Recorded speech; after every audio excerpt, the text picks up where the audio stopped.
بازم دلم گرفته، گیرم اختیار نیست، آخه جز گیری منو کاری نیست. یه عمری از محبت به نصیبم ای خدا، من غریبم ای خدا، چرا جز غصه منو یاری نیست.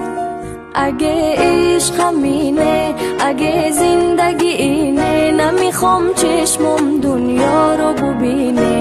اگه عشق همینه، اگه زندگی اینه، نمیخوام چشمم دنیا رو ببینه.